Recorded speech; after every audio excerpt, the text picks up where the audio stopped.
अस्सलाम वालेकुम गाइस। तो आज हम आपके साथ एक नई रेसिपी शेयर करने जा रहे हैं। तो आपको सिखाएंगे, आप वो सीखिए और उससे आगे ट्राई कीजिए, बहुत मज़ा आने वाला है आपको। तो नई रेसिपी जो है वो हमारे शेफ़ हमज़ा बताएंगे। आप ये सोच रहे होंगे कि शेफ़ हमज़ा हमारे साथ नहीं है, तो शेफ़ हमज़ा आ जाइए आप भी। आज हम क्या बनाने वाले हैं कि हमारे यूजर्स को बताइए। अस्सलाम वालेकुम जनाब, आज हम बनाने वाले हैं creamy mint chicken with rice, with garlic rice. बहुत इजी सी रेसिपी है और बहुत मज़ेदार सी रेसिपी है। आप घर पे आराम से इजीली बना सकते हैं। तमाम चीज़ें ऐसी हैं जो कि इजीली अवेलेबल हैं, तो इंशाल्लाह आपको ज़रूर पसंद आएगी। तो चलें फैज़ान साहब, हम चलते हैं अपनी रेसिपी की तरफ। चलें।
हाँ तो गाइस हमारी रेसिपी हो चुकी है तैयार। ठीक है, शेफ हमजा जो है उसको गार्निश कर रहे हैं। तो आप जो है वीडियो देखिएगा और उसको ट्राई कीजिएगा।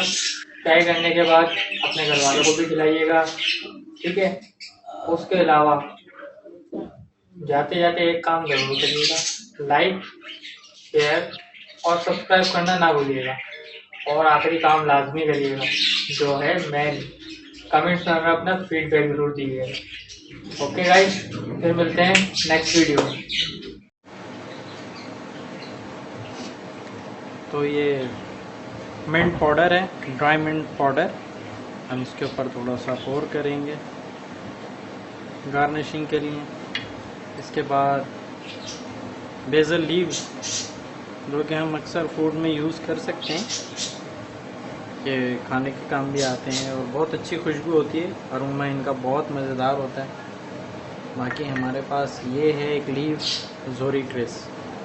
जोरी क्रिस गार्निशिंग के लिए यूज़ किया जाता है, बस आप इसको इसकी जगह पर प्लेस कर सकते हैं।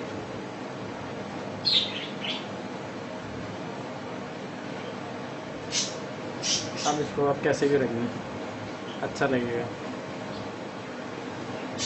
और बाकी हमारे ये आ गए कोरल टाइल, जिसको हम बनाते हैं फ्लोर ऑयल के साथ, फ्लोर ऑयल और water colour basically as you wish, आप जितना लगाना चाहें लगा सकते हैं। बस ये बस गार्निशिंग के लिए। ये तो हमारी प्लेट हो गई है रेडी। बस है।